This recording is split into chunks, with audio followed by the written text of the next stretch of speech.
Wayne is the assistant chief for Willowvale Fire Company, and he's been there since 1998.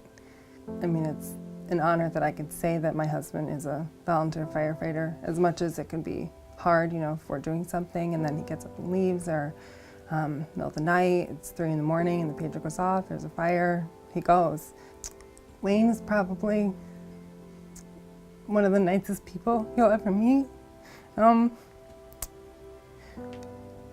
He always does for other people. He really cares about other people, and he cares about what people think about what he does. He would rather help you than probably help himself. I don't think he ever knew how good a father he would be, but he's probably the best.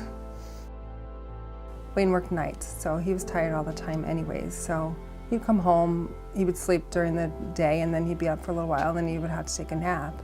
And he was just more tired than normal.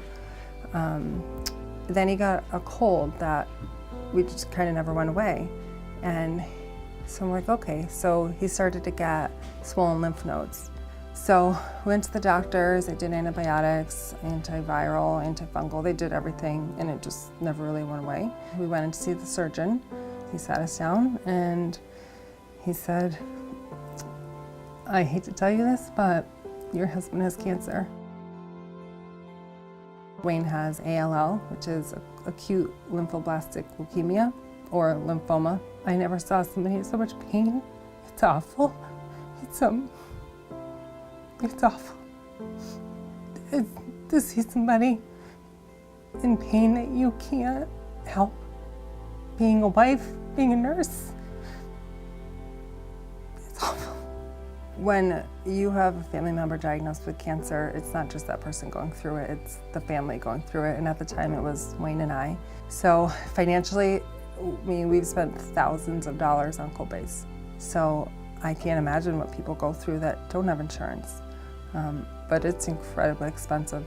The fire department gave Wayne a purpose. He always says, even when the pager goes off in the middle of the night, and I'm like, are you really going? He'll say, it makes me feel normal. It makes me feel like a human, like I'm helping somebody else. I don't go to the fire department and they look at me like I'm a cancer patient. I have purpose. At the moment, Wayne is in remission. As far as we know, I guess you could never truly say there's no cancer cells in you, but the doctors are confident that he's doing well, and we go out to Buffalo for his checkups, and they say, you know, come every 6 months, you're doing great, let us know if anything changes. As far as the leukemia, all his bone marrows have been clean, and we hope they continue to be clean. Life now is very busy. We have a beautiful boy, he's 8 months old, named Ethan. I'm working part-time, Wayne's working full-time. So life is very busy at the moment, which is good. Terrifying feeling of leaving Diane and, you know, not being around for her was extremely hard.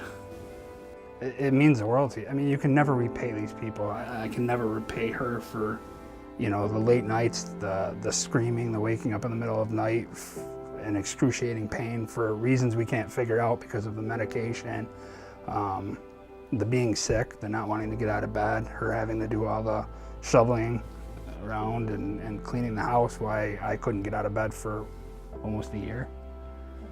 Yeah, I mean, there's no greater feeling to know that you have that support, and there's no way to ever express or show somebody the gratitude you have for it besides telling them thank you 1,000 times, but that can only go so far.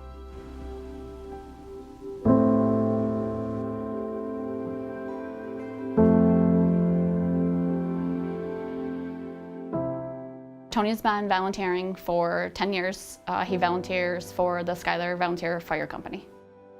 Tony is a caring, loving, he'll do anything for anybody. He'll take his shirt off his back for you. He's incredible. I have to say it was one of the calls where the house was a fully involved structure fire. They said that there was a couple people that were trapped. When that came over the pager, he was out the door within seconds. When they go in, you don't know if they're gonna make the right call to come out on time. You know, if the building's gonna collapse on them. Daddy is their hero. It's tough on them, but our youngest wants to be just like him, wants to be a firefighter.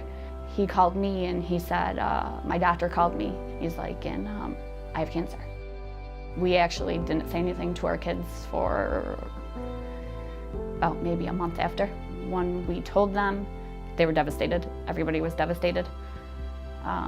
And it's a roller coaster for us. The first time Tony had cancer, it was stage 3. They took out 27 lymph nodes.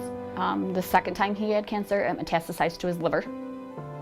And the third time, which is now, it's stage 4. We've been traveling to New York City every 2 weeks.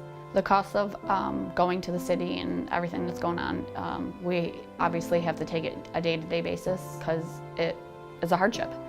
And you have to tell your kids sometimes you can't do some stuff when you have bills to pay, and sometimes you can't pay these bills because there's not enough money coming in.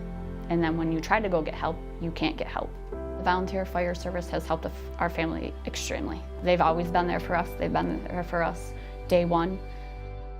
I don't know what I would do, you know, if I lost them. I have no idea. I don't know what they would do if they lost their father. We always say why. Why him? Why anybody? But why 3 times?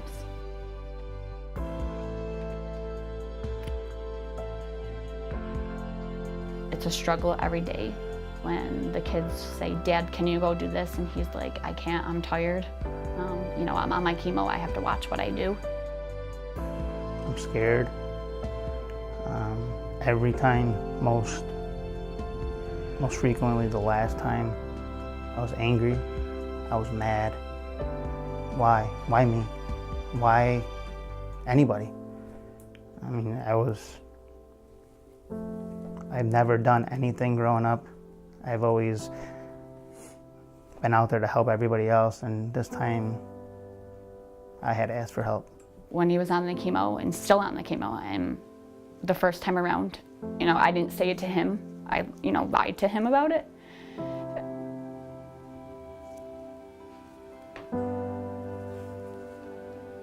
I said it to my mom.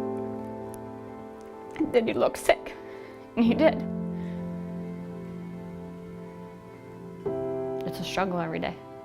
You just gotta, you know, look forward to the next day and just hope that, you know, it will become better.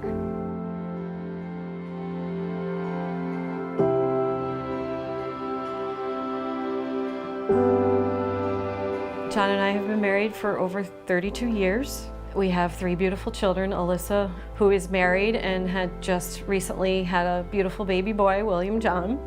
And then there's Joshua, who currently lives in Ohio and is serving in the National Guard. And then there's Jonathan, who works for the state. He's also a volunteer firefighter with Wine and Skill, just like his father. John, you know, enjoyed mentoring him as a firefighter. He was very proud doing that. One of the biggest fires that I remember, and it was a fully involved fire, and I remember him going, and actually we were celebrating our anniversary. It was in October, and we were having dinner, and the call went out, and if he always said, you know, when the big one comes, no matter what you're doing, you stop what you're doing and you go. That's just what you do. He left and he went to that, and I remember sitting here that night because he was gone for, you know, for quite some time, and thinking to myself, you know, I hope he's okay, because, you know, I knew what was going on. I knew the magnitude of the fire. So, you know, obviously you get nervous, you stay by the scanner to try to listen to see what's going on, to make sure that, you know, that everybody's okay. He was very humble. He was a very caring man, very caring husband, loved taking care of his family, did a very good job of that, was very protective of his family, very proud of his family, his kids. John and I met when I was 16, and we've been together ever since. We were married, I was only 20 years old, so we were married 32 years. So he's always been a part of my life. In January of 2015 was when they did the biopsy, and that was when, I'm sorry.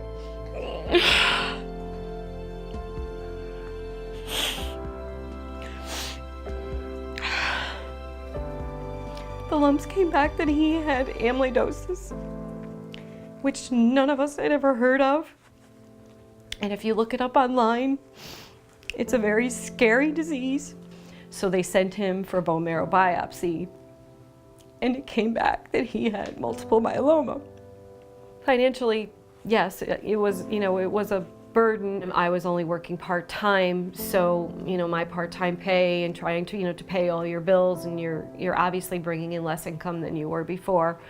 Plus you're dealing with your co-pays on your insurance. And then we also made the trips, to Boston out of pocket, where you had the hotels, you had your food, your gas, your tolls, that kind of thing. And then myself, I ended up, taking a leave of absence for a few months where I was getting no pay whatsoever. So it does, burden the family, absolutely. The fire department also, they were right by his side, fighting along with him, and and hoping, and we were all praying that, he was going to get through it and get into remission. He had, a hard time dressing, showering, and just getting around. He needed help, and there was a lot of appointments to go to, and he really couldn't drive anymore either. And I wanted to be here for him because he took such good care of us. I wanted to take care of him. I had to make the decision of the do not resuscitate, which I did not want to do. But I knew it was the right thing to do. But after the doctors explaining everything and how weak he was, and it was no quality of life for him, and he wouldn't want to live like that. So basically his last day, he was just he was so uncomfortable, where they ended up, just giving him morphine to make him comfortable. At the age of 54, he has so much life to live. I miss him every day. There's not a day or a moment that I don't think about him, that he should be here. He always said we were a team, and we are, and I'm missing my teammate. I can't even describe how much it hurts.